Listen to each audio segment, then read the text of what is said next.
Hello, आवाज ऐकू येतो का माझा? हॅलो,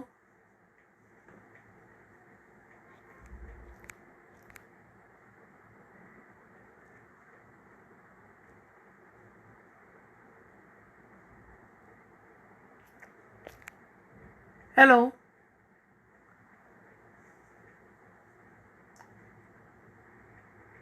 हॅलो, आवाज ऐकू येतो का माझा?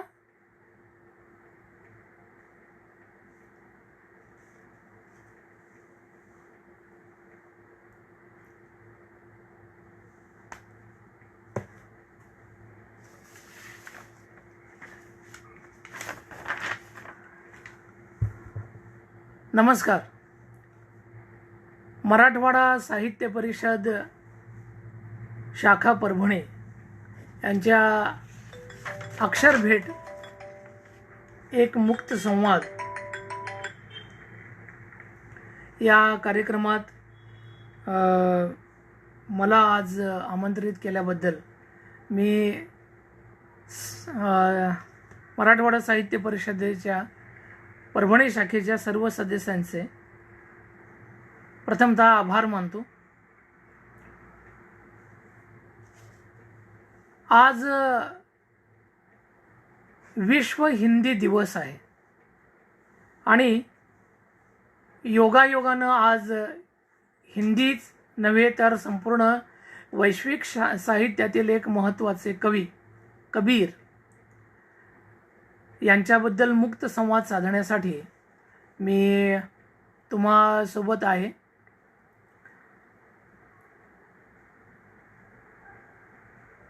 कबीराची आणि माझी ओळख कुठं झाली या प्रश्नाचं उत्तर द्यायचं झालं तर मला सांगता येईल की मी पुणे विद्यापीठाच्या हिंदी विभागामध्ये MA करत होतो आणि MA भाग 1चा पेपर, ज्याला मराठीत एका लेखकाचा अभ्यास, इंग्लिशमध्ये स्पेशल ऑथर, तसं हिंदीमध्ये विशेष साहित्यकार म्हणून 100 मार्काचा कबीरचा पेपर होता. अर्थात कबीर हा 100 मार्काचा पेपर होता. कबीर मला तिथे भेटला आणि अगदी मित्रासारखा भेटला. त्यानंतर तो मार्गदर्शक झाला. तो असा मित्र होता जो आपल्या जवळच्या मित्राच्या चुका काढेल, स्वतःच्याही चुका तो कबूल करेल कि बुरा जो देखन मैं चला बुरा न मिलिया कोय, जब दिल खोजा अपना तो मुझसे बुरा न कोय. हा मार्गदर्शक ठरला मला. आणि त्यानंतर त्याचं साधं सरळ स्पष्ट सरळ सोट अशा पद्धतीचं काव्य हे तत्वज्ञान बनून माझ्या जीवनात आलं. कबीर हा केवळ 100 मार्कासाठी MAच्या सिलेबस पुरता मर्यादित न राहता तो आयुष्यभराच्या सिलेबससाठी मला उपयोगाला आला, येत आहे आणि पुढेही उपयोगी राहणार आहे. हिंदी साहित्याच्या इतिहासामध्ये सुरुवातीला आचार्य रामचंद्र शुक्ल सारख्या इतिहासकारांनी कबीरला फुटकर कवी मानलं होतं. परंतु शांतिनिकेतनमध्ये गुरु रवींद्रनाथ टागोर यांच्यासोबत राहणाऱ्या आचार्य हजारी प्रसाद द्विवेदींनी पहिल्यांदा कबीर हे पुस्तक लिहिलं. त्याची काही महत्त्वाची पदं दोहे संकलित केले आणि एका दीर्घ प्रस्तावनेसहित कबीर लोकांच्या समोर आणला. असं नव्हतं की कबीर जनमानसामध्ये माहीत नव्हता. त्याचे दोहे लोकांना ठाऊकच होते, विशेषतः हिंदी प्रदेशामध्ये. आणि त्याचं संत साहित्यामधले त्याचे दोहे, त्याची पदं, त्यातल्या काही ओळी तर वाक्प्रचार बनून लोकांमध्ये प्रसिद्ध होते की अब पछताए क्या हो जब चिडिया चुग गई खेत. त्यानंतर हिंदी साहित्यामध्ये एक प्रश्न नेहमी विचारला जातो की हिंदी साहित्याचा भक्तिकाल हा स्वर्णकाल आहे. या हिंदी साहित्य का कौन सा काल स्वर्णकाल कहा जाता है. तर त्याच्यामध्ये भक्तिकाल. कारण एकीकडं तुलसीदास यांनी उच्च कोटीची अवधी भाषा वापरून रामचरितमानसचा एक खूप मोठा डोलारा उभा केला होता. दुसरीकडं मोहक ब्रज भाषेमध्ये सुरदासांनी त्यांच्या सूरसागरमध्ये 1,15,00,000 पदं लिहून ब्रज भाषेचं मोहिनी त्या काळातल्या लोकांवर घातली होती. एकीकडे मीरा जो दर्द दिवानी है, तिचा दुःख, तिचं दर्द ही त्यांच्या पदांमधून लोकांच्या समोर आणत होती. जायसी हा एक महाकवी, ज्याचं पद्मावत नावाचं महाकाव्य आहे, त्याचीही मोहिनी वेगळीच होती. आणि या सगळ्यांच्या मध्ये अगदी उठून दिसत होता कबीर. कबीर हा जसा हिंदी प्रदेशातल्या लोकांना खूप ॲप्रिसिएबल आहे किंवा त्यांच्या जवळचा आहे, तसा मराठीमधल्या भाषिकांनाही कबीर खूप जवळचा वाटतो. त्यामुळंच काय की खूप आधीपासून कबीराचे दोहे मराठीमध्ये ट्रान्सलेट झाले, लिहिले गेले. मराठी लोकांनी त्याचा शोध घेतला. भवानी शंकर पंडित यासारख्या कवींनी तर त्याचे 883 दोहे आणि कितीतरी पदं मुळावर हुकूम ट्रान्सलेट केले, अनुवादित केले. 1972 मध्ये ते पुस्तक आलं. आता कबीराकडे वळूया आपण. कबीराचा एक दोहा आहे की अटपट ज्ञान कबीर का झटपट लखा न जाए, जाको है झटपट लखे सब खटपट मिट जाए. अटपट म्हणजे विचित्र, चांगल्या अर्थाने विचित्र. अटपट ज्ञान कबीर का झटपट लखा न जाए, ते लक्षात येत नाही, दिसत नाही. जाको हे झटपट लखे सब खटपट मिट जाए. परंतु ज्याच्या लक्षात येतं की कबीर काय सांगतोय, त्याच्या जीवनातल्या सर्व शंका, आशंका, त्याचे प्रॉब्लेम हे तात्काळ मिटून जातात. हे खुद्द कबीरानं सांगितलेलं आहे.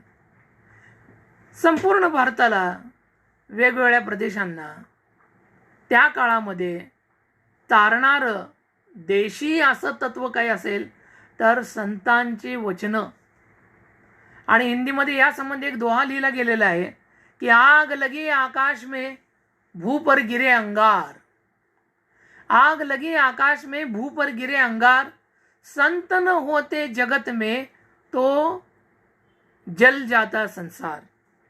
म्हणजे संत जगात नसते तरी या जगाचं संसार का क्या होता ये हम बता नहीं सकते हैं. परंतु वर्तमान सुद्धा फार अस्वस्थ आहे. संतांचं एवढं संबळ, एवढं पाठबळ आपल्यासोबत असताना सुद्धा आज आपण ज्या वेळेला सकाळी टीव्हीचे वेगवेगळे चॅनल्स उघडतो तर त्यावेळेस लक्षात येतं की भागवताचं निरूपण करणारे कितीतरी बाबा, कितीतरी अम्मा आपल्या समोर येतात. आपले लोक थेट संत साहित्यापर्यंत जात नाहीत, उलट अशा बाबा अम्मांच्या नादी लागतात. आणि एके दिवशी ते दुष्चरित्र बाबा अम्मा जेलमध्ये जात असताना पाहिलं की एका निरागस भोळ्या माणसाच्या श्रद्धाळू मनाला किंवा त्याच्या मानसिकतेला मोठा तडा बसतो. हे सुद्धा कबीरांनी 700 वर्षापूर्वी ओळखलं होतं. आणि कलिकाल, कलियुग याबद्दल लिहिलं होतं त्यांनी की यह कलियुग आयो अभय. आता हे कलियुग आलंय, साधू न माने कोळे. कोणीही सत्पुरुषाला, साधूला मानत नाही आहेत. यह कलियुग आहे अभय, साधू न माने कोय, कामी क्रोधी मस्खरे तिनकी पूजा होय. आता पूजा कोणाची होती? जे कामी आहेत, क्रोधी आहेत, जे मस्खरे आहेत, विनोदी आहेत, त्यांची पूजा होते. आणि आज आपण बघतोय की वस्तुस्थिती वर्तमान काळातली ही अशीच आहे. कबीर का आवडतो लोकांना याचं जर का आपण अभ्यास केला तर लक्षात येते की तो जे सांगतो ते सडेतोड सांगतो. तो जे सांगतो ते परखडपणे सांगतो. तो जळजळीत अंजन घालतो. अंधश्रद्धांना फेटाळून लावतो, कर्मकांडांना धुडकावून लावतो. त्यानं बहुजनांसाठी भक्तीचा मार्ग प्रशस्त केलेला आहे. मुख्य म्हणजे मेंदूमध्ये धर्म आणि जातीपातींची जे जळमट आहेत ते तू स्वच्छ करतो. आपलं जगणं, आपलं मन, आपली दृष्टी हे सगळंच तो स्वच्छ करून देतो. तो क्रांतिकारी कवी होता. कसा? तर तो काशीमध्ये राहत होता. आणि काशीमध्ये राहणं म्हणजे थेट तिथं मेल्यानंतर थेट स्वर्गाचा पास मिळणं. पण त्याच्याजवळ एक गाव होतं मगहर. त्या गावामध्ये जर माणूस मरे तर तो थेट नरकात जात होता. कबीर आपल्या शेवटच्या काळामध्ये त्या मगहर या गावात जाऊन राहिले आणि तिथं त्यांनी जीव सोडला.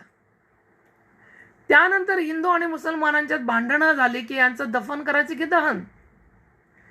एक आख्यायिका आहे जे असे सांगतात की कफन त्यांच्या शरीरावरून दूर उडून गेल्यानंतर निम्म्या भागात सब्जा आणि निम्म्या भागात तुलसी दल सापडलं. ते तुलसी मुसलमान लोक सब्जा घेऊन गेले, हिंदू लोक तुळस घेऊन आले. ते तुळस त्यांचा मुलगा कमाल हे पंढरपूरला घेऊन आला आणि त्यानंतर वारकरी संप्रदायामध्ये तुळशीचं महत्त्व वाढलं.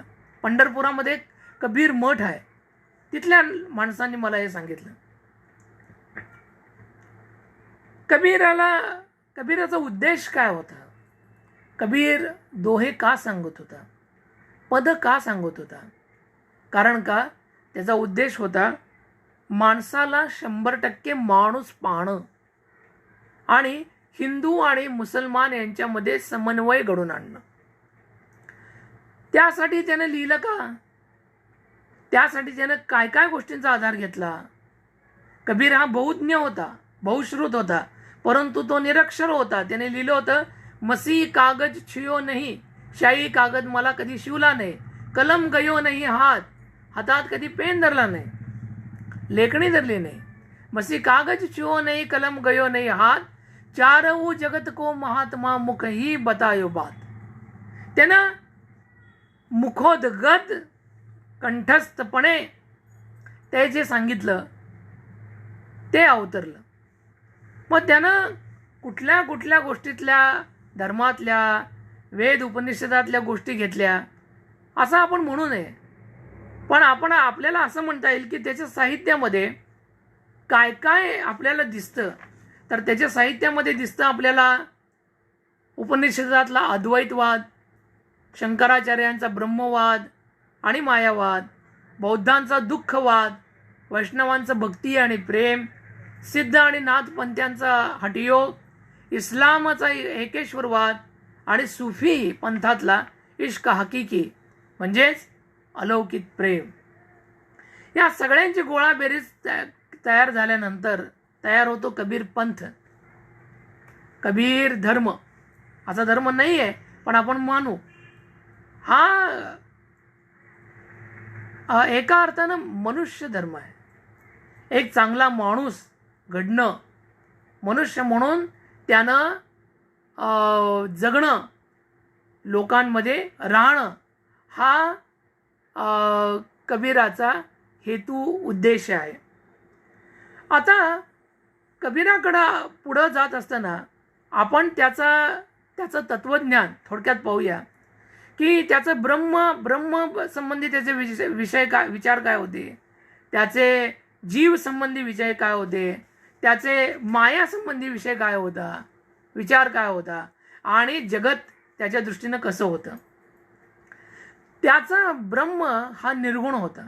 कबीर निर्गुणाचा उपासक होता, सगुणाचा नव्हता. आणि त्यानं त्याच्या ब्रह्माचं विवेचन करताना आता सांगितलंच मी की एकेश्वरवाद हे त्याने घेतलेलं होतं. त्याचं कारण काय होतं? कारण का अनेक देव असले की अनेक भांडणं शक्य होऊ शकतं, परंतु एकच देव आहे तर त्या देवाच्या धर्माच्या निमित्तानं सर्व लोक एक येतील. परंतु त्याचं ब्रह्मविषयक तत्वज्ञान हे बोजड नव्हतं. तो त्याच्या ईश्वराला राम म्हणे, कृष्ण म्हणे, अल्लाह म्हणे, साहब म्हणे, करतार म्हणे, सगळं काही म्हणत होता. परंतु तो सांगतो की हा जो राम आहे तो त्रिखंडात ज्याला ओळखतात तो दशरथ सुत राम नाही. कबीर काय म्हणतो बा, दशरथ सुत तिहू लोक बखाना, राम नाम का मर्म है आना. माझ्या राम नामाचं मर्म हे अन्य आहे, तो राम वेगळा आहे माझा, पण एकच आहे. काय? साहब मेरा एक रे, दूजा कहा न जाए, जो साहब दूजा कहे दूजे कुल का होय. हा साहेब जो आहे तो एकच आहे, तो दुसऱ्या कुळातला नाहीच. मग त्यातून इस्लाम धर्मातलं जे तत्व आहे, जर्रे जर्रे में खुदा है, जे मराठीत हिंदीत कण कण में भगवान, तो एकेश्वरवाद कबीरानं त्याचा अंगीकार केला. आणि याचं कारण काय होतं, त्यानं तिथून पुढं त्याच्या दोह्यांमध्ये दररोजच्या काळातील उदाहरणं रूपकं देऊन अत्यंत साधेपणे सांगितलं, कसा आहे हा ईश्वर, जो तिल माही तेल है, जो चकमक में आग. जसं तिळामध्ये तेल आहे, गारगोटीमध्ये आग आहे. जो तिल माही तेल है, चकमक माही आग, तेरा साई तुझमें है, जाग सके तो जाग. इथून कबीराचं दृष्टिकोन लक्षात येतो की तो माणसातल्या ईश्वराला जागृत कर पाहत होता. तो सांगत होता, ईश्वर इकडे तिकडे कुठंच नाही आहे, तुझ्या हातच आहे. कस्तुरी कुंडली बसे मृग ढूंढे बनमाही, ऐसे घटी घटी राम है दुनिया देखे नाही. कस्तुरी मृगासारखी तुझी अवस्था झाली आहे. कस्तुरी मृगाच्या नाभीमध्ये कस्तुरी होती, परंतु हा सुगंध कुठून येतोय यासाठी तो संपूर्ण दिशांना पळत होता. तुझी अवस्था तशी झाली आहे. राम ईश्वर तुझ्या हात आहे, पण तुला कळत नाहीये. एके ठिकाणी स्वतः ईश्वर असल्याच्या अभिनिवेशात कबीर एक सुंदर पद लिहितात. हे विश्वविख्यात पद आहे त्यांचं, आणि त्यामध्ये ते स्पष्ट करतात, मोको कहाँ ढूंढे बंदे, मैं तो तेरे पास में, मी तुझ्या जवळ आहे. मोको कहाँ ढूंढे बंदे, मैं तो तेरे पास में, नाम है देवल नाम है मस्जिद, ना काबा कैलाश में, ना तो कोने क्रियाकर्म में, ना ही छुरी गंडास में, बळी देण्याची जी हत्यार आहेत त्याच्यामध्ये पण नाही आम्ही. ना तो कोने क्रियाकर्म में, ना ही छुरी गंडास में, खोजे है तो तुरते मिले पल भर की तलाश में. कहत कबीर सुनो भाई साधू, सब सांसों की सांस में. तर त्याचा ब्रह्म कुठे आहे, ईश्वर कुठे आहे, सब सांसों की सांस में. नंतर ज्योतिबा फुलेंनी हे सांगितलं की निर्मिकाचा धर्म सत्य आहे एक, भांडणे अनेक कशासाठी. हेच गालिबने पण सांगितलं, दिले नादान तुझे हुआ क्या है, आखिर इस दर्द की दवा क्या है. या गजलमध्ये ते लिहितात की जब कि तुझ बिन नहीं कोई, फिर ये हंगामा एक खुदा क्या है. हेच एक शायर सुदर्शन फाकीर सांगतात कि सामने है जो उसे लोग बुरा कहते हैं, और जिसको देखा भी नहीं उसको खुदा कहते हैं. कबीराचा ब्रह्म हा असा ठाई ठाई असलेला आहे. आणि जीव जो आहे त्याच्याबद्दल कबीर चिंतित आहे, किंबहुना रडतात ते.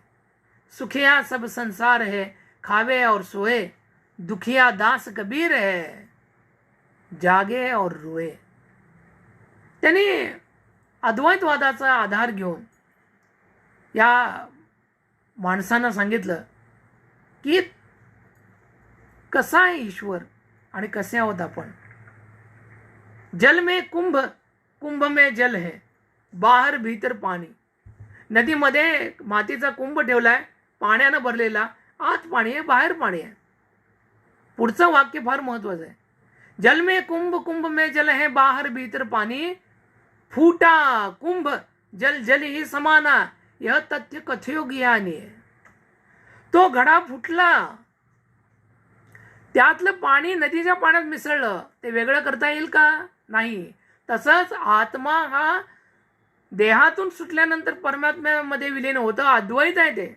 यह तथ्य कथ्य ज्ञानी, ज्ञानी लोकांनी हेच तथ्य सांगितलेलं आहे. आणि ते कुठं आहे तो ब्रह्म, तर सर्वत्र आहे. लाली मेरे लाल की जित देखूं तित लाल, लाली देखन मैं गई मैं भी हो गई लाल. पण या परमात्मा आणि आत्म्याच्या मिलनामध्ये सगळ्यात मोठा अडसर आहे तो म्हणजे मायेचा, मोह माया. त्याचं ते रूपक एक तयार करतात एका स्त्रीप्रमाणे की माया महा ठगिनी हम जानी. ती महा ठगिनी आहे आणि काय करते ती, तिरगुन फास लिए कर डोले, सत्व रज तम याचा फास असा हातात घेऊन डोलतीये ते, बोले मिठी वाणी, आणि गोड गोड बोलतीये. हातात तिच्या त्रिगुणांचा फास आहे, ती तो टाकते आणि त्या माणसाला ओढून घेते. याच्यामध्ये माणूस सगळं काही विसरतो. मेरी मेरी करता जन्म गया, जन्म गयो पर हरी न कयो. ही मायेची करणी आहे. आणि मायाच आपल्याला या संसारामध्ये, या जगामध्ये अडकवून ठेवते. कबीर म्हणतात, आशा माया मरी न मन मरा, मर मर गया शरीर. माया मरी न मन मरा, मर मर गया शरीर. आशा तृष्णा ना मरी, कहे गए दास कबीर. हे बहुत करून सगळ्यांच्या बाबतीत जे होतं ते त्यांनी सांगितलेलं आहे. मग ते जगत कसं आहे क्षणभंगूर, या बाबतीत ते सांगतात. आणि या बाबतीत ते खूप दोहे लिहितात. माणसाला जागा करतात ते, की पाणी केरा बुदबुदा असं मानस की जाते. पाण्याचं बुडबुडा आहे रे तू, असा आहे समस्त मनुष्य प्राणी. पाणी केरा बुदबुदा असं मानस की जाती, देखत ही छिप जात है तारे जीव प्रभाते. सकाळ झाले झाले तारे जसे लुप्त होतात तसं तू पाहता पाहता लुप्त होणार आहेस. आणि तू काय करतोयस? झूठे सुख को सुख कहे, मानत है मनमोद. या सगळ्या दिखाव्याच्या सुखाला तू सुख म्हणतोस आणि त्यामध्ये आनंद मानतोस, मोद मानतोस. पण तू काय आहेस? झूठे सुख को सुख कहे, मानत है मनमोद. खलक चबीणा काल का. मनुष्य काय आहे? चबीण आहे. मनुष्य हा काळाचा चखणा आहे, स्नॅक्स आहे. त्यानं ते धरलेलं आहे ते भांड इथं काखेमध्ये, आणि एक एक माणूस खातोय. काळ माणसाला खातोय. कबीर सांगतायत काय बघा, झूठे सुख को सुख कहे, मानत है मनमोद. खलक चबीना काल का, कुछ मुख में कुछ गोद. असं क्षणभंगूर तुझं जीणं आहे. आणि तुला माहिती आहे का की हाड शेवट तुझा कसा होणार आहे सरणावर? हाड जले जस लाकडी, केस जले जस घासा, सोने जैसी काया जल गई, कोई ना आयो पासा. ज्यांच्यासाठी तू जगला, ज्यांच्या मायेत तू अडकलास, ज्यांनी तुला आपलं मानलं, ते कोणी शेवटी जवळ येत नाही. एकटा जातोस तू. हाड जले जसं लाकडी, केस जले जसं घासा, सोने जैसी काया जल गई, कोई ना आयो पासा. हेच ते हाच विचार ते निसर्गाच्या माध्यमातून सांगतात की माली आवत देख कर कलिया करे पुकार. माळ्याला येताना बघून कळ्या आक्रोश करू लागतात. का? फुले फुले चुन लिया कल ही हमारी बार. आज जी फुलं होती त्यांना तोडून नेलं, उद्या आम्ही उमलू, आम्हाला पण तो तोडून नेईल. माटी कहे कुमार से तू क्यों रोंदे मोए, एक दिन ऐसा होएगा मैं रोंदूंगी तोय. हा सगळा विचार ते मानतात. मग याच्यावर उपाय काय आहे? तर कबीरांचं एक पद आहे, मन लागो यार फकीरी में. तुझं मन हे फकीरीपणात लावतो. आखिर यह तन खाक मिटेगा क्यों फिरता मगरूरी में. तुला कशाची मगरूरी आहे? कारण की शेवटी तू मातीतच मिसळला जाणार आहेस. आखिर यह तन खाक मिटेगा क्यों फिरता मगरूरी में, मन लागो यार फकीरी में. भला बुरा सब कुछ सुन लीजिए, कर गुजरान गरीबी में, मन लागो यार फकीरी में. कहे कबीर सुनो भाई साधो, साहब मिले सबूरी में, मन लागो यार फकीरी में. हे अशा पद्धतीनं ते जाग करतात आणि कर्माकडे प्रेरित करतात. आणि ते कर्म काय आहे? कर्म आहे भक्ती. भक्ती हे कर्म आहे. आणि ते सांगतात और कर्म सब कर्म है, भक्ति कर्म निष्कर्म. भक्ती एक असं कर्म आहे जे निष्कर्म आहे. कहे कबीर पुकार के भक्ती करो तजी धर्म. कबीर म्हणतात की भक्ती करा, धर्माला त्यागा, धर्माचा त्याग करा. म्हणजे धर्म महत्वाचा नाही, भक्ती महत्वाची आहे. आणि कसा आहे तो धर्म? कबीरानं सांगितलेला धर्म अत्यंत सोपा आहे. जहां दया वहां धर्म है. किती सुंदर आहे बाप. जहां लोभ वहां पाप, जहां क्रोध वहां काल है, जहां क्षमा वहां आप. तो ईश्वर कशात आहे? क्षमेत आहे. जहां दया वहां धर्म आहे. परंतु कबीराच्या हे पण लक्षात आलं की या भक्ती मार्गामध्ये हा भक्ती मार्ग फार ओबडधोबड आहे. याच्यामध्ये अत्यंत कर्मकांड आहेत, याच्यामध्ये पाखंड आहे खूप, याच्यामध्ये अवडंबर माजलेली आहेत. धर्माकडे अत्यंत संकुचित दृष्टीनं पाहतात लोक. धर्म वेड आहे लोकांना आणि ते त्याची निर्भत्सना करतात. आणि कबीर असा तो सोटा मारतात. तो सोटा त्यांच्या हातातच आहे. कबीरा खडा बाजार में लिए लुकाटा हाथ, जो अगर फूके अपना वो चले हमारे साथ. कबीरा खड़ा बाजार में मांगे सबकी खैर, ना काहू से दोस्ती ना काहू से बैर. पण ते सांगतात की कोण हिंदू आहे, कोण मुसलमान आहे. सो हिंदू सो मुसलमान, जाका दुरुस्त रहे ईमान. ईमान महत्वाचा आहे त्याचा.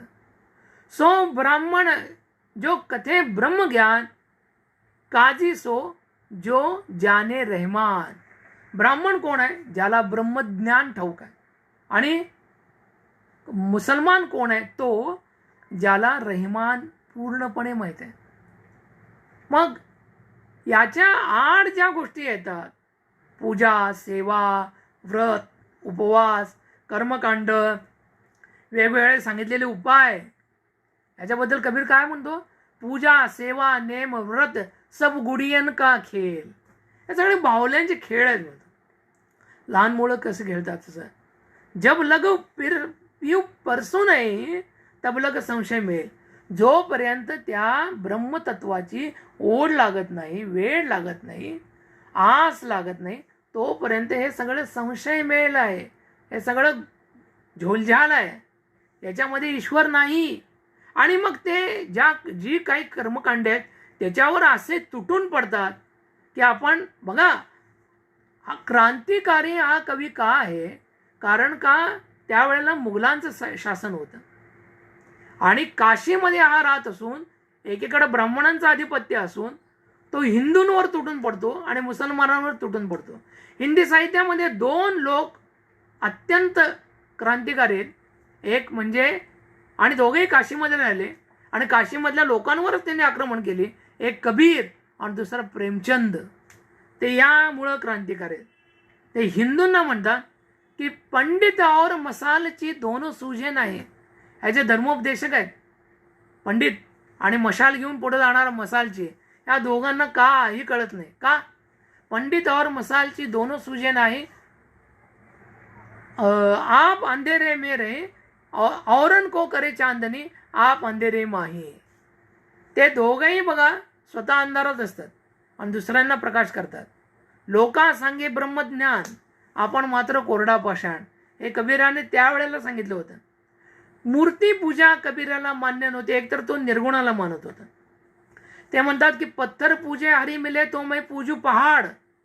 एवढीशी मूर्ती जर का तिची पूजा केल्याने ईश्वर मिळत असेल तर मी पहाडाची पूजा करतो, मला मोठा देव मिळेल. ते घर की चक्की भली पीस खाय संसार.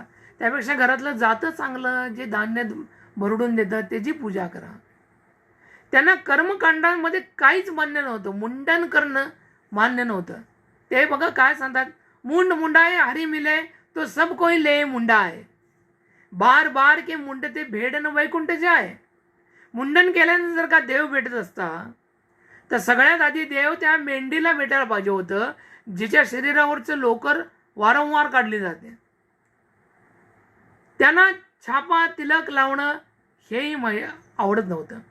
त्यांना पोथी पुराण करणं हेही मान्य नव्हतं. ते म्हणतात की पोथी पडी पडी जग मुवा, पंडित भयानक होय. पोथी वाचल्यानं सगळेजण मूर्ख झाले, पंडित कुणीच झालं नाही. मग कशानं पंडित होईल? पोथी पडी पडी जग मुवा, पंडित भयानक होय.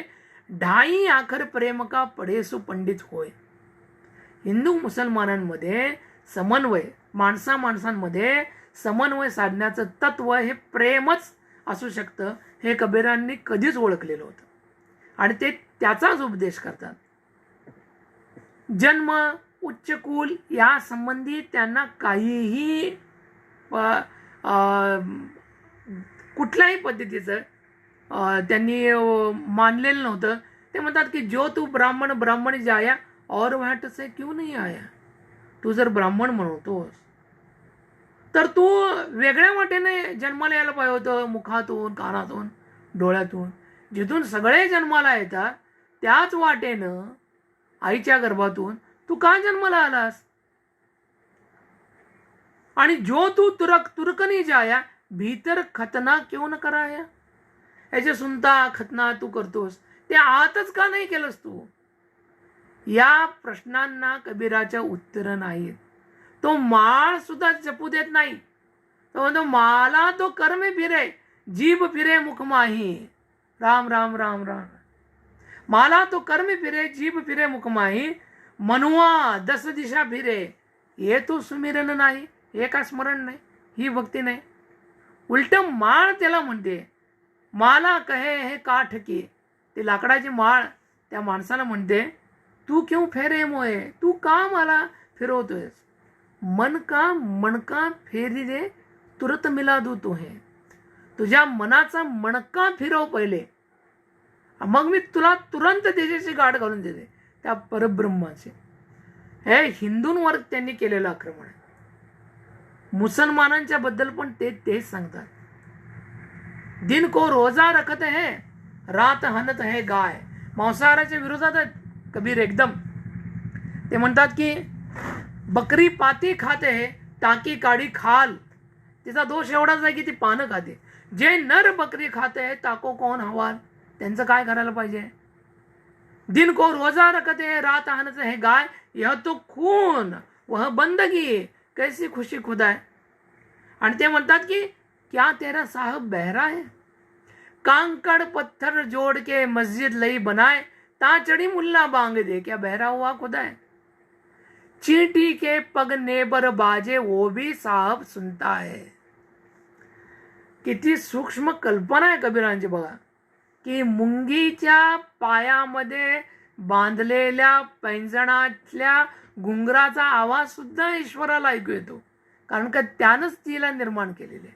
पण मुंगी केवढी, त्याचा पाय केवढा, त्याचं पैंजण केवढं, त्याचं घुंगरू केवढा, त्याचा आवाज केवढा. क्या तेरा साहब बहरा है. क्यों बांग देता है तू. माला फेरी तिलक लगाया लंबी जटा बढ़ाता है. अंतर तेरे कुफर कटारे यो नहीं साहब मिलता है. असं भेटत नाही. त्यांचं एक पद आहे जे गाजलेलं आहे. त्या एका पदामध्येच त्यांनी हिंदू आणि मुसलमानांवर आक्रमण केलेलं आहे. अरे इन दो न राह न पाए. हिंदुवन की हिंदुआई देखी तुर्कन की तुर्काई. हिंदू अपनी करे बड़ाई गागर छुवन न देई. सोहळ्यात आहे, सकाळचं दृश्य आहे. हिंदू अपनी करे बड़ाई गागर छुवन न देई. वेश्या के पैरों में सोए देखो ये हिंदू आई. संध्याकाळचं दृश्य. मुसलमान के पीर औलिया मुर्गा मुर्गी खाई. खाला केरी बेटी ब्याह घर में करे सगाई. बाहर से एक मुर्दा लाए धोए धाए चढ़वाए. मटन चिकन हे मुर्दा प्रेत घेऊन येतात, धुतात, स्वच्छ करतात आणि चुलीवर चढवतात. बाहर से एक मुर्दा लाए धोए धाए चढ़वाए. सब सखिया मिल जेवन बैठी घरभर करे बडाई. कबीर हा घुमक्कड होता, सगळीकडे फिरत होता, त्यामुळे त्याच्यामध्ये मराठीचे शब्द पण येतात. सब सखिया मिल जेवन बैठी घरभर करे बडाई. अरे दो न राह न पाई. हिंदुवन की हिंदुआई देखी तुर्कन की तुर्काई. मग या भक्ती मार्गामध्ये कबीरानं एक महत्त्वाचं काही तत्व सांगितलं असेल तर ते म्हणजे भक्ती मार्गातले जातीपाती धर्म यांची बंधनं त्यानं तोडून टाकले. अत्यंत महत्त्वाचं क्रांतिकारक काम केलं. नाहीतर भक्ती हे मुठभर लोकांच्यासाठीच मर्यादित होती राहिली असते. ते म्हणतात की जात न पूछो साधू की पूछ लीजिए ज्ञान. त्या साधूला त्याची जात विचारू नका, त्याचं ज्ञान काय आहे ते विचारून घ्या. आणि यासाठी दृष्टांत इतका सुंदर देतात ते, जातन पूछो साधू की पूछ लीजिए ज्ञान, मोल करो तलवार का पड़ी रहन दो म्यान. तलवार महत्वाची आहे का म्यान महत्वाचे आहे? तलवार महत्वाची आहे. जात महत्वाची आहे का ज्ञान महत्वाचं आहे? ज्ञान महत्वाचं आहे. ते पुढे म्हणतात, जाती पाती पूछे नाही कोई, हरि को भजे सो हरि का होई. जात पात विचारू नका कोणाला, जो हरिभजन करतो तो हरीचाच असतो. आणि ते म्हणतात, उंचे कुल का जन्मिया कर्मन उंचा होय. उच्च कुळात जन्मला म्हणून त्याचे कर्म काही उच्च असत नाहीत. कसं? त्याचा दृष्टांत पहा. उंचे कुलका जन्मिया कर्मन उंचा होय, सुवर्ण कलश सुरा भरी साधू निंदेतोय. मस्त सोन्याचं भांड आहे, पण त्यामध्ये दारू भरलेली, मदिरा भरलेली आहे. साधू त्याचं कौतुक करतील का? नाही करणार. तसंच उच्च कुळामध्ये जन्मलेलं आहे आणि दुष्कर्म केलेले आहेत, त्याचं कौतुक होईल का? तो उच्च पदस्थ होईल का? तर तो होणार नाही. मग हे ज्ञान मिळवण्यासाठी काय करायला पाहिजे? तर गुरु शोधायला पाहिजे. कबीरानं गुरुच्या बाबतीत अनेक दोहे सांगितलेले आहेत आणि तो इतकं मानतो की गुरु गोविंद दोऊ खडे काके लागे पाय. गुरु आणि गोविंद ईश्वर समोरासमोर एकदम उभारले तर मी आधी कोणाचे पाय धरू? गुरु गोविंद दोऊ खडे काके लागू पाव, बलिहारी गुरु आपणे जिन गोविंद दियो बताय. मी निश्चितच गुरुचे पाय धरेन, कारण का त्याच्यामुळं मला ईश्वर कळलेला आहे. आणि अशा गुरुचं गुण लिहिण्यासाठी कबीर एक विराट अशी प्रतिमा आपल्यासमोर उभी करतात. सात समंद की साई करू, साता समुद्राची मी शाई करेन, लेखणी करू बनराई, या संपूर्ण वनराईची मी लेखणी करेन. सात समंद की साई करू, लेखणी करू बनराई, धरती सब कागज करू, या धरित्रीचा संपूर्ण कागज करेन मी. धरती सब कागज करू, गुरुगुण लिखान जाई. त्या गुरुचे गुण मला लिहिता येणार नाहीत. मग गुरुकडे जातो तो, आणि त्यामध्ये सावध पण करतात की गुरु चांगला शोध. का? कारण का जाका गुरु भी आंधळा, चेला खरा निरंध. जर का तो आंधळा असेल तर त्याचा चेला पण आंधळा होईल. जाका गुरु भी आंधळा, चेला खरा निरंध, अंधे अंधे ठेलिया दोनो कूप पडंत. दोघं एकमेकाला फसवतील आणि शेवटी विहिरीत पडतील. त्यामुळं गुरु, सद्गुरु तू शोध, हा तो उपदेश कबीर आपल्या ह्याच्यामधून दोह्यामधून पदांमधून करतात. कबीराचा भक्ती मार्ग हा निव्वळ प्रेमाचा मार्ग आहे आणि तिथं अवडंबर चालत नाही. ही भक्ती रोज करणं गरजेचे आहे. लोक दुःख आलं की भक्ती करतात, सुमिरन करतात. कबीर म्हणतात की दुख में सुमिरन सब करे, सुख में करे न कोय. जो सुख में सुमिरन करे तो दुःख आहे को होय. साध तत्वज्ञान आहे पहा. सुखामध्ये लोक देवाला विसरतात, पण सुखामध्ये सुद्धा त्याची आठवण ठेवली तर दुःख होईल का? तर नाही होणार. आणि हे प्रेम जे आहे ते कबीराने इतकं कठीण सांगितलेलं आहे. कबीरा यह घर प्रेम का खाला का घर नाही. हे प्रेमाचं घर आहे, हे तुझ्या मावशीचं घर नाही. मावशीच्या घरी आपण कधी जातो, खातो, पितो, लाड करून घेतो, झोपतो, काही चालतं तिथं. कबीर म्हणतात की हे प्रेमाचं घर आहे. कबीरा यह घर प्रेम का खाला का घर नाही, शीस उतारी हाती धरी सो पैठे घर माही. जो शीर कापून तळहातावर ठेवतो तो या प्रेम घरात, प्रेम सदनात येऊ शकतो. याचा अजून एक अर्थ आहे, शीर तळहातावर कापून ठेवणं म्हणजे हा जो अहंकार आहे सगळा भरलेला, तो काढून जेव्हा तळहातावर ठेवूया तेव्हा तुम्हाला या घरामध्ये येण्याची तुमची पात्रता आहे, तुमची योग्यता आहे. प्रेमन वाडी उपजे प्रेमन हाट बिकाय. मराठीमध्ये यातून किती काय काय आलं बघा. मनी नाही भाव आणि देवा मला पाव. देव आशानं पावायचा नाही हो, देव बाजारचा भाजीपाला नाही हो. या कबीराने सांगितलं होतं की प्रेमन बाडी उपजे प्रेमन हाट बिकाय. राजा परजा जी रुचे शीस देई ले जाय. मग तू राजास, रंकास, प्रजास, तुला जर का प्रेम आवडला असेल तर तू ते शीर कापून दे, तुझा अहंकार काढून दे आणि प्रेम घेऊन जा, फुकट आहे. पण हे प्रेमाची गल्ली जी आहे ना ती अत्यंत रुंद आहे. प्रेम गली अति सांकरी ज्यामे दोन न समाय. म्हणजे एका वेळेला एकच जाऊ शकतो. प्रेम गली अति सांकरी ज्यामे दोन समाय. हरि था मैं था तब हरि नाही, हरि है मैं नाही. ज्या वेळेला मी होतो त्या गल्लीतून जाणारा मी, त्यावेळेस हरी नव्हता, ईश्वर नव्हता. आता ईश्वर आहे, मी नाही, मी अहंकार नाही. आता आम्ही एक झालो. त्या गल्लीतून कोणीतरी एकच जाऊ शकतं. प्रेम गली अति सांकरी. अखत आणि प्रेम कसं आहे, अखत कहाणी प्रेम की कछु कही न जाय. म्हणजे नारद शांडिल्य सूत्रामध्ये प्रेमाचं स्वरूप सांगितलं होतं, अनिर्वचनीय प्रेम स्वरूपम. हे कबीराच्या कवितेत येतं. अखत कहाणी प्रेम की कछु कही न जाई. गुंगे केरी सरकरा जो देखे मुस्काई. हे म्हणजे मुक्या माणसाला गुळ देणं आणि विचारणं कसा लागतो, तो हसतो, छान छान छान म्हणतो. प्रेमाचं पण हे असंच आहे. प्रेमाचं हे असंच आहे. मग हे प्रेम कबीरांनी अत्यंत महत्त्वाचं मानलेलं आहे. आणि या प्रेम म्हणून ती 2.5 अक्षरं जे मगाशी सांगितलं की पोथी पडी पडी जगमुआ पंडित भयानक होय, 2.5 आखर प्रेम का पढे सु पंडित होय. हे त्यांनी जे सांगितलं त्याच्यामध्ये हा भाव आहे.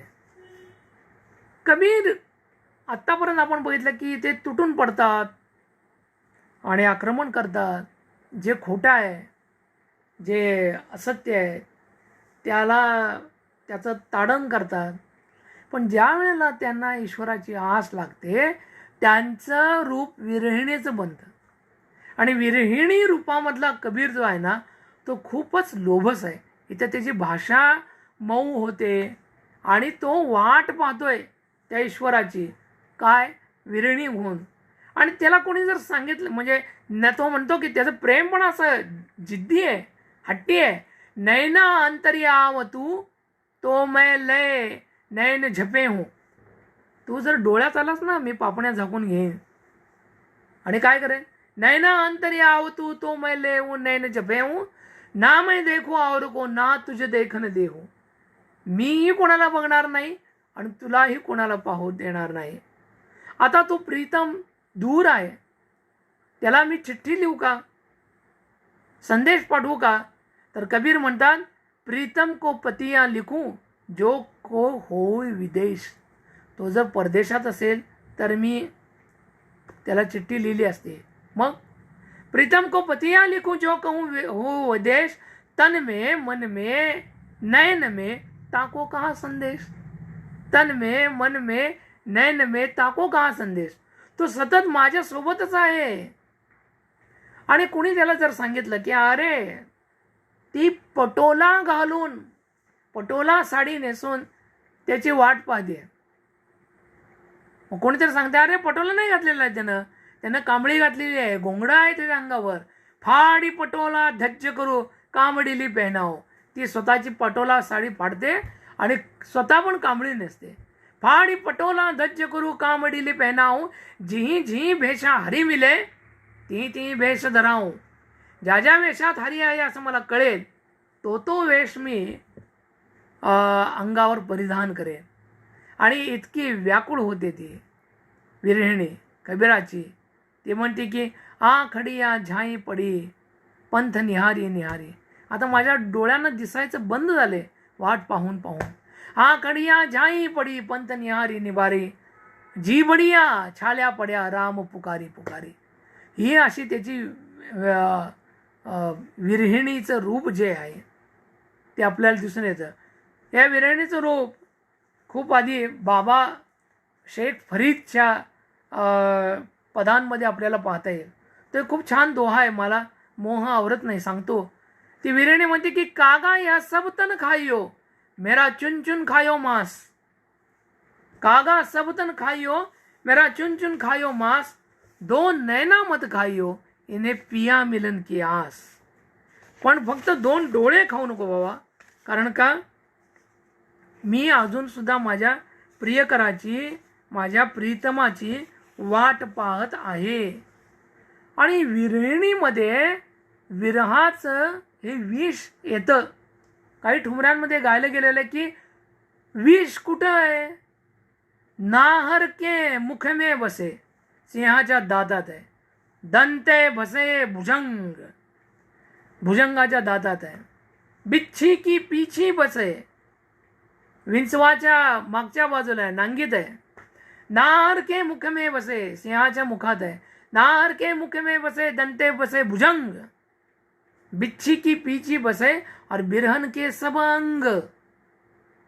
अशी ती विरहिणी आहे. आणि नागन बैठी राह में तो बिरहन पहुंची आहे. नागिन रस्त्यावर बसली होती, तेवढ्या तिकडनं एक विरहिणी आली. नागन बैठी राह पे तो बिरहन पहुंचे आए, नागन डर गई अपने ही कि बिरहन डसना जाए. नागिन स्वतः घाबरली की त्या विरहिणीनं जर का आपल्याला डसलं तर आपण निश्चित मरू. विरहिणीची जी दशा जी आहे ही अशी आहे. आणि कबीराच्या काव्यामध्ये ही विरहिणीचा दंश जो आहे तो आपल्याला पाहायला मिळतो. कबीराची रूपं अनेक आहेत. एकीकडं तो निर्गुण भजनं लिहितो, ज्याच्यामध्ये तो हठयोग सांगतो, कुंडलिनी जागरण करणं सांगतो, इडा पिडा सुषुम्ना षटचक्र भेदन सांगतो, उलट बासिया लिहितो. कबीरदास की उलटी बानी, बरसे कंबल भिजे पाणी, असं गूढ तत्वज्ञान सांगतो. त्याची निर्गुणी भजनं कुमार गंधर्वांनी गायलेली आहे. आणि अलीकडच्या काळात टाइम्स म्युझिकच्या कबीर बाय आबिदा या अल्बममध्ये प्रेझेंटेड बाय गुलजार आबिदा परवीननं अप्रतिम कबीर गायलेलं आहे. तो तुम्ही पण ऐकावा. कबीर आजच्या काळामध्ये सुद्धा प्रस्तुत आहे. प्रस्तुतता त्याला हिंदीमध्ये प्रासंगिकता म्हणतात, प्रेझेंट रिलेटिव्हिटी. आणि तो आज सुद्धा का आपल्याला पाहिजे? कारण का धनलिप्सा वाढलेली आहे, हव्यास वाढलेला आहे. आणि कबीर सांगतो की कबीरा सो धन संचयो जो आगे को होय. लॉकडाऊन आपण सगळ्यांनी पाहिला आणि त्या लॉकडाऊननं आपल्याला एक शिकवलं की आपल्या गरजा खूप मर्यादित आहेत, खूपच मर्यादित आहेत. आपले शौक जे आहेत ना त्यात आपला पैसा आणि आपल्या मानसिक जे उद्वेलन आहेत ती त्यात वाहून जातात. कबीर म्हणतात की साईं इतना दीजिए ज्या में कुटुंब समा आहे, ज्यात कुटुंबाचं गुजराण होईल. मैं भी भूका ना रहूं साधू न भूका जाय. मी पण उपाशी नाही राहणार आणि दारावर आलेला साधू सुद्धा उपाशी जाणार नाही, इतकंच द्या. कारण का त्याला माहिती आहे की सगळ्यात मोठं सुख कशाचं आहे?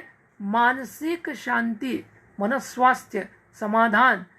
त्यांचा एक दोहा खूप सुंदर आहे बघा. गोधन गजधन बाजीधन और रतन धन खान. गाय, हत्ती, घोडे, रत्न हे धन आहेत. गोधन गजधन बाजीधन और रतन धन खान, जब आवत संतोष धन सब धन धुली समान. जेव्हा समाधानाचं सुख येतं, मानसिक शांतीचं सुख येतं, त्यावेळेस इतर सगळी सुख फोल ठरतात. आणि धनसंचय पाहिजे कशाला? ते म्हणतात सुपूत को क्यों धनसंचय, कुपूत को क्यों धनसंचय. मुलगा चांगला असणे आहे तर त्यासाठी धनसंचय का करा. सुपूत को क्यों धनसंचय, कुपूत को क्यों धनसंचय. आणि मुलगा वाईट असेल तर त्यासाठी धनसंचय काय करा, तो उधळूनच टाकेल. आणि सगळ्यात महत्वाचं म्हणजे कबीर सो धनसंचयो जो आगे को होय, जे तिकडे वर गेल्यानंतर उपयोगाला येईल. कबीर सो धनसंचयो जो आगे को होय, शीस चढाए गाठरी जातन देखा कोय. मेल्यानंतर डोक्यावर त्या संपत्तीचं गाठोडं बांधून जाताना मी कुणाला पाहिलेलं नाही. मग असा धनसंचय काय कामाचा. आणि ती गोष्ट जर का तुम्हाला हा हा हा दोहा माझा अत्यंत आवडता दोहा आहे. कबीर सांगतात बघा की एकच गोष्ट आहे पण ती 3 प्रकारे मिळू शकते. एकच गोष्ट कशी मिळू शकते. सहज मिले ते दूध सम. ते जर सहज मिळालं तर दुधासारखं आहे. एकच गोष्ट ती कशी मिळाली तर काय आहे.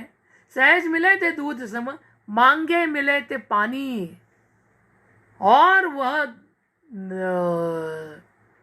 वही चीज, तीच गोष्ट मागून मिळाल्यानंतर पाण्यासारखी होते. त्याचा स्तर पडतो, त्याचं मोल घटतं. सहज मिले ते दूध सम, मांगे मिले ते पाणी. कबीरा वह रक्त सम, जामे खिंचा ताने. ती गोष्ट जर का हिसकावून घेतली, धाक दपटशा दाखवून घेतली, हिरावून घेतली तर ती रक्तासारखी आहे. आणि वर्तमान काळामध्ये हेच चालू आहे. त्यामुळं कबीराची प्रस्तुतता आहे, त्याच्या साहित्याची प्रस्तुतता आहे. कबीरानं अत्यंत छोट्या छोट्या गोष्टी सांगितलेल्या आहे. मी एक कबीरावर पुस्तक लिहितोय, शिकवण कबीराची. त्याचा मी एक भाग लिहिला आहे पहिला, बोलावे कसे. हे सुद्धा कबीर सांगतो की तुमची वाणी कशी असली पाहिजे. काय सांगतो बा. शब्द समल कर बोलिए, शब्द के हाथ न पाँव. शब्द समल कर बोलिए, शब्द के हाथ न पाँव. एक शब्द जब बनत औषधी, दूजा बनत है घाव. एक शब्द जब बनत औषधी, दूजा बनत है घाव. बरेचसे नातेसंबंध या शब्दांवर टिकलेले असतात. कबीर ते सांगतो की शीतल शब्द उच्चारिये, अहमानिये नाही. शांत गोड बोला, अहंकार दिसू देऊ नका. तेरे प्रीतम तुझी में दुश्मन भी तुझ माये. तू जर गोड बोला तर सगळे प्रीतम आहेत, आणि नाही बोलास तर दुश्मन सगळे तुझेच आहेत. आणि शिव्यांच्या बाबतीत सुद्धा कबीर सांगतात, शिव्या देऊ नका. ते म्हणतात की आवत गारी एक आहे, उलटत होत अनेक. येणारी शिवी एक आहे, तुम्ही दिली तर अजून एक होईल, मग परत दिली जाईल. लाख शिव्या होतील, लाखोली वाहिली जाईल. कबीर काय म्हणतात बघा. आवत गारी एक आहे, उलटत होत अनेक. कहे कबीर नहीं उलटी है, वही एक की एक. तुम्ही उलटून शिवी देऊ नका. ती एकच शिवी मग या वातावरणात राहील. वातावरण दूषित होणार नाही. आणि बोलणं कसं असलं पाहिजे. काही लोक खूप बडबडे असतात आणि काही लोक घुम्मे असतात. कबीर म्हणतात अति का भला न बोलना, अति की भली न चुप. खूप सुंदर दोहा आहे. अति का भला न बोलना, अति की भली न चुप. अति का भला न बरसना, अति की भली न धूप. धो धो धो धो पाऊसही चांगला नाही आणि अत्यंत कडाक्याचं ऊनही चांगलं नाही. खूप बडबडणंही चांगलं नाही आणि एकदम गुंब्यासारखं बसणंही चांगलं नाही. हे कबीर सांगू शकतो. बालू जैसी किरकिरी, उज्जल जैसी धूप. वाळूमध्ये खरखर असते आणि उन्हामध्ये उजेड जसा असतो तसा दुसरीकडे कसं नसतो. ऐसी मीठी कुछ नाही, जैसी मीठी चूप. काही काही वेळेला गप्प बसणं हे इतकं गोड असतं, कारण का सगळं शब्दातनं सांगायचं नसतं. कबीर सांगतात आपल्याला ऐसी मीठी कुछ नाही, जैसी मीठी चूप. कबीर हा अशा पद्धतीनं पावला पावलावर तुम्हाला दिसतो आणि तो सांगतो की अहंकार नसावा माणसाच्या मनात. कारण बडा भया तो क्या भया, जैसा पेड़ खजूर. तू खूप श्रीमंत आहेस, सगळं आहेस, पण का उपयोग आहे? जैसा पेड़ खजूर का पंथी को छाया नाही, फल लागे अति दूर. वाटसरूंना सावली नाही आणि पक्ष्यांना फळं खायला मिळत नाही, असला मोठेपणा काय उपयोगाचा आहे? त्यामुळं ते क्षणभंगुरतेचं परत सांगतात की कबीरा गर्व न कीजिए काल गए कर केस. काळानं तुझे केस धरून ठेवलेले आहेत, गर्व करू नको तू. क्या जाने किती मारी आहे, कोणाला कुठं मारणार आहे? क्या घर क्या परदेश, तू कुठेही मारू शकतो. त्यामुळं गर्व करू नको तू. आणि जर कोणी वाईट वागत असेल तुझ्याशी, तू तसंच वागू नकोस. जसं शिवी दिली तर उलटून देऊ नकोस. जो तो को काटे बोय वाके बोय तू फूल. हां, तुमको तो वो फूल है वाको है त्रिशूल. गांधी, आंबेडकर यांनी कबीराचा अभ्यास केला. ज्या जर का एखाद्यानं तुझ्या मार्गात काटे टाकले, त्याच्या मार्गात तू फुलं टाक. तुझ्यासाठी ती फुलंच असतील, पण त्याला ती फुलं त्रिशूळासारखं टोचतील. आणि सगळ्यात महत्त्वाचे गुरु केलेली ते सांगतात, इच्छा असली की दुःख होतं, आणि इच्छेमध्ये गुरफटला तर माणूस सद्मार्गाला लागू शकत नाही. त्यामुळं काय महत्त्वाचं आहे? चाह मिटी चिंता गई मनवा बेपरवाह. कबीर असे बेपरवाह, कोणाची फिकीर न करता जगले. का? कारण काही इच्छाच नव्हती, काळजी काय नव्हतीच. कारण का, जे ते विणकर होते, चादरी विणल्या आणि गावात जाऊन लोकांनी मागितल्या दिल्या, जसं तुकारामाचा ऊस आहे. आणि आपलं सगळं जीवन त्या व्यवसायामध्येच मांडलं त्यांनी. चदरिया झिनी रे झिनी, हे राम नाम रस भीनी, चदरिया झिनी रे झिनी. जवळपास सगळ्या संतांनी आपल्या कर्मामध्ये ईश्वर पाहिला. कांदा मुळा भाजी अवघी विठाई माझे, हेच त्यांनी सांगितलं की चाह गई चिंता मिटी मनवा बेपरवाह, जिसको कुछ नहीं चाहिए वो ही शहनशाह. आणि ज्याला काही नको आहे तो शहनशाह आहे, तो राजा महाराज आहे.